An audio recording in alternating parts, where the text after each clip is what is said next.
예레미야 18장 1절로 12절 말씀, 저와 여러분이 함께 교독하겠습니다. 1절, 12절 마지막 절은 같이 읽겠습니다. 제가 먼저 읽습니다. 여호와께로부터 예레미야에게 임한 말씀에 이르시되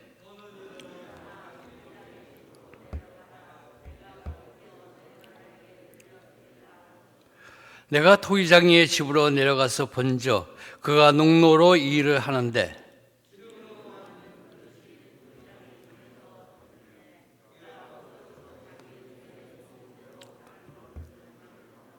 그때 여호와의 말씀이 내게 임하니라. 이르시되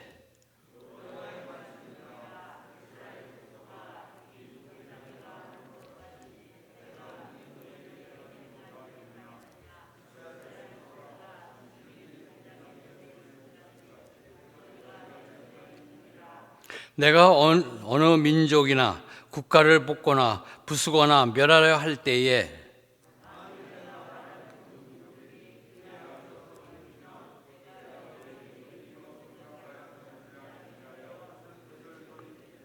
내가 어느 민족이나 국가를 건설하거나 심으려 할 때에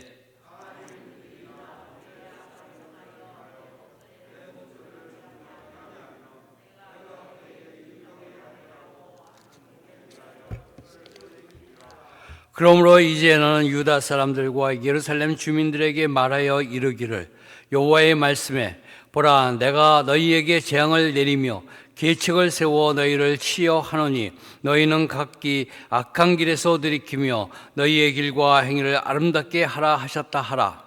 그러나 그들이 말하기를 이는 헛되니 우리는 우리의 계획대로 행하며 우리는 각기 악한 마음이 완악한 대로 행하리라 하느니라. 아멘. 오늘 새벽도 주님 앞에 나와서 시작하는 우리 모두에게 하나님께서 함께 하시고 하나님의 뜻 가운데서 형통함이 있는 한 날 되시기를 주님의 이름으로 축복합니다. 오늘 본문의 말씀, 토기장이의 비유라는 제목으로 말씀을 전하고자 합니다. 오늘 본문의 말씀 속에 우리가 그 토기의 주 재료가 되는 진흙과 같다는 것을 먼저 표시하고 있습니다. 먼저 하나님께서 예레미야를 이 토기장이 집으로 보냈습니다. 왜 보내셨을까? 그곳에서 토기장이를 한번 바라보라는 것입니다. 그 토기장이가 바로 나라고 하는 것을 설명해 주기 위해서 그럽니다. 2절 말씀 한번 같이 읽겠습니다. 너는 일어나 토기장이 집으로 내려가라. 내가 거기에서 내 말을 내게 들려주리라 하시기로. 내 말을 들려주기 위해서 토기장이 집으로 보낸 것입니다. 우리의 삶 속에서 우리가 살다 보면 나 자신을 항상 바라보고 내 눈에 보이는 좋은 대로 행하려고 하고 있습니다. 그러나 하나님께서는 그것보다 내가 다시 눈을 돌려서 하나님을 바라보기를 원하고 계십니다. 성경은 우리를 만드신 하나님을 바라보라고 늘 말씀하고 있습니다. 하나님의 합당한 뜻에 지음받은 우리가 더 귀한 존재가 될 수 있는 방법은 하나님을 찾고 하나님을 바라보고 하나님이 원하시는 대로 살아가는 것입니다. 그래서 성경에서는 오늘 토기장의 집에 아주 강력하게 조명해 주고 있습니다. 말씀이 없이 이 세상을 바라보면서 정신없이 사는 우리에게 갑자기 토기장의 집을 보여주고 있습니다. 토기장이가 하는 일을 통해서 우리는 하나님을 다시 한번 생각하라고 말씀하고 있습니다. 지금 우리가 할 일은 바로 하나님을 다시 바라볼 수 있어야 합니다. 그 하나님은 어떤 하나님입니까? 토기장이와 같은 하나님이십니다. 그 토기장이의 모습은 어떤 모습으로 되어 있느냐? 4절 말씀을 보면 이렇게 기록하고 있습니다. 같이 읽습니다. 진흙으로 만든 그릇이 토기장이의 손에서 터지매 그가 그것으로 자기 의견에 좋은 대로 다른 그릇을 만들더라. 아멘. 토기장이는 자기 의견에 좋은 대로 자기가 원하는 그릇을 만든다고 하고 있습니다. 이 토기장이의 모습이 6절에서는 이렇게 말씀하고 있죠. 여호와의 말씀이니라 이스라엘 족속아 이 토기장이가 하는 것 같이 내가 능히 너희에게 행하지 못하겠느냐. 이스라엘 족속아 진흙이 토기장이의 손에 있음 같이 너희가 내 손에 있느니라. 우리는 하나님의 손 안에 있다는 것입니다. 우리는 하나님을 바라보지 않고 하나님 없이 살아가고 있지만 우리는 하나님의 손 안에서 놀고 있는 것입니다. 인생이라고 하는 거 내가 계획하고 나가는 것 같지만 하나님의 손바닥 안에서 움직이고 있는 것입니다. 하나님께서 원하시는 대로 살아가야 합니다. 그런데 이 말씀 속에서 우리가 가장 생각해야 될 것은 무엇인가? 이 토기장이의 비유에서 우리에게 말씀하시는 것은 바로 우리에게 회개로 돌아오라고 하는 것이 그 주제입니다. 우리는 회개해야 된다는 것입니다. 오늘 18장 말씀 속에서 하나님의 주권 속에서 우리를 회개로 부르시는 그 하나님의 음성이 저와 여러분에게 들리시기를 주님으로 축복합니다. 여기에 그 3절에 보면 농로라는 말이 나옵니다. 이게 물레입니다. 물레. 발로 밑을 밟고 그러면 위에가 돌아가서 흙을 빚을 수 있는 그 물레를 말합니다. 물레에 진흙을 얹어놓고 그릇을 만들려고 하고 있습니다. 그런데 어떻게 됐습니까? 토기장이의 손에서 터졌다고 말씀하고 있습니다. 토기장이가 미숙해서 그 그릇이 터진 것이 아니라 진흙에 문제가 있기 때문에 그릇이 터진 것입니다. 하나님께서 오늘 우리가 보기에 원하시는 것이 바로 그 터진 부분입니다. 왜 터졌을까? 왜 터졌을까? 이 터졌다는 말이 이 히브리어로 부르는 샤트입니다. 그 샤트는 예레미야가 계속해서 반복해서 말씀하고 있습니다. 2장에서 보면 터진 웅덩이, 그때도 썼던 말이고 13장에서 띠가 썩어서 쓸모없게 됐다는 거, 그리고 오늘 토기장이 손에서 터졌다는 것, 바로 이것이 그 예레미야가 계속 사용하고 있는 것입니다. 이 문제로 인해서 손에서 터졌기 때문에 쓸모가 없어졌다는 것. 그러나 쓸모 없어졌다고 버리지는 않습니다. 4절 말씀 보니까 그가 그것을 자기 의견에 좋은 대로 다른 그릇을 만들더라. 그것을 없애지 않고 다시 사용한다는 것입니다.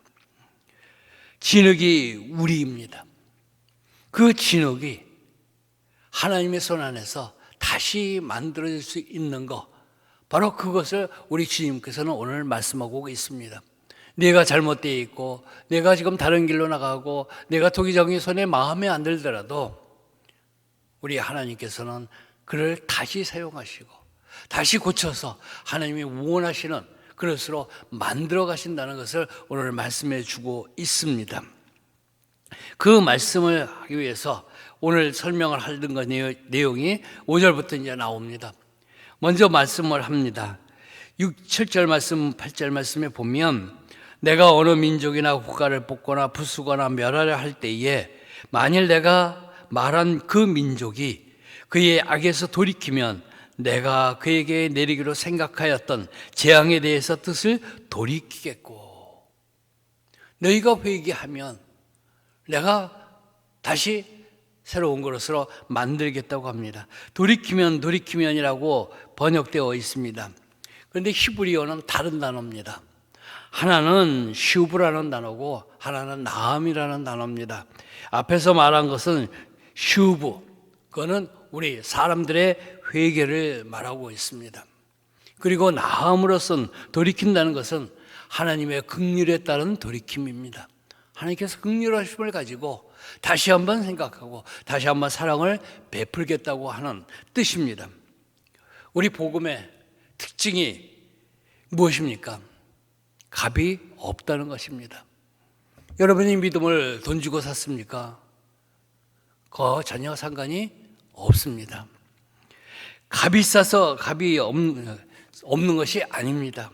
복음은 값을 매길 수 없을 만큼 너무나도 비싸서 우리가 그 값을 치를 수가 없기 때문에 그 값은 우리 주님께서 대신 치르신 것입니다. 죄 지으면 회개하면 되는 거지. 이런 말 많이 합니다. 죄 짓고 회개하면 돼, 회개하면 돼. 그러니까 하나님의 값없는 은혜를 방탕한 것으로 만드는 것입니다. 방탕하게 만든다는 것은 내 욕심을 채우고 내가 원하는 대로, 내가 원하는 삶 마음대로 살고자 하는, 그러다가 뭔가 잘못된 것 같으면 그때 하나님한테 회개하면 되지. 그러나 진정한 믿음을 가진 사람이라면 자신을 깨끗하게 하는 삶입니다. 스스로 깨끗하게 하려고 노력을 하는 거죠. 내가 자범죄를 진다고 얘기를 합니다. 그러나 그 자범죄, 예수의 보혈의 공로를 의지해서 끊임없이 회개하면서 주님께 나아가야 하는 것입니다. 그럴 때 우리 주님께서 쓸모 있는 진흙이라고 인정하시고 다시 한번 그릇으로 빚어주는 하나님의 은혜가 있는 줄로 믿습니다. 그러나 언제까지 우리가 죄를 짓고 회개하고 또 같은 죄를 짓고 회개하겠습니까? 우리의 의지로 가능합니까? 우리의 의지로 불가능합니다. 어제 지었던 죄 오늘도 짓습니다. 오늘 회개한 죄 내일 다시 또 질 겁니다. 우리는 연약합니다. 우리의 의지는 그 모든 것을 이겨낼 수 없습니다. 그러나 우리 주님께서 우리에게 약속해 주셨습니다. 너희에게 성령을 보내주겠다. 보혜사 성령님을 보내주셔서 보혜사 성령님이 네가 나가는 길에 네가 연약한 부분에 힘을 주겠다고 합니다. 그렇기 때문에 우리는 성령의 강력한 임재를 구하고 도우심을 구하며 승리의 삶을 살아가야 할 것입니다. 이 돌이키다라는, 다시 말해서 회개라고 하는 것은 방향전환입니다. 방향전환이라는 것은 무엇이냐? 내가 내 삶을 바라보면서 내가 원하는 삶을 사는 것이 아니라 하나님을 바라보면서 하나님께 나아가고 하나님이 원하시는 뜻이 무엇인가? 내가 그 길로 나가야 되겠다. 지금까지 삶이 아니라 새로운 길로 나가야 되겠다. 이러한 방향전환이 있어야 하는 것입니다. 그럴 때만이 우리 하나님께서 우리에게 쓸 수 있는, 다시 한번 귀하게 만드는 하나님의 축복이 있을 줄로 믿습니다. 우리의 고백은 주님 앞에 나의 잘못을 있는 대로 그대로 인정하고 고백하는 것이죠. 자신의 잘못을 숨기고 드러내지 않고 의도적으로 감출 때에 다윗은 고백했습니다. 뼈가 쇠합니다. 내가 신음합니다. 내가 진흙이 빠져서 여름 가뭄이 마른 같이 내 영적 상태가 메마르고 고통스럽습니다. 바로 이것이 우리에게도 그대로 적용됩니다. 내 삶을 살아가면 잘 사는 것 같습니다. 그러나 결국에는 뼈가 쇠할 것이고 모든 진액이 빠져서 내가 여름 가뭄에 마른같이 되는 그런 모습이 될 것입니다. 잘못을 은폐하면 내 양심이 먼저 말씀해 주고 있습니다. 내 양심에 찔림을 당합니다. 그렇기 때문에 심정적으로 힘들어집니다. 그리고 그것이 정신적인 고통으로 가게 되고 그 정신적인 고통이 결국 육체의 연약함, 질병으로 나타나기도 합니다. 그러나 자신의 잘못을 숨기지 않고 주님 앞에 자백할 때 고통스러운 상황이 돌파되기 시작할 것입니다. 요한일서 1장 9절에서 10절에 보면 이렇게 말씀하고 있습니다. 만일 우리가 우리 죄를 자백하면 그는 미쁘시고 의로우사 우리 죄를 사하시며 우리를 모든 불의에서 깨끗하게 하실 것이요 만일 우리가 범죄하지 아니하였다 하면 하나님을 거짓말하는 이로 만드는 것이니 또한 그 말씀이 우리 속에 있지 아니하니라.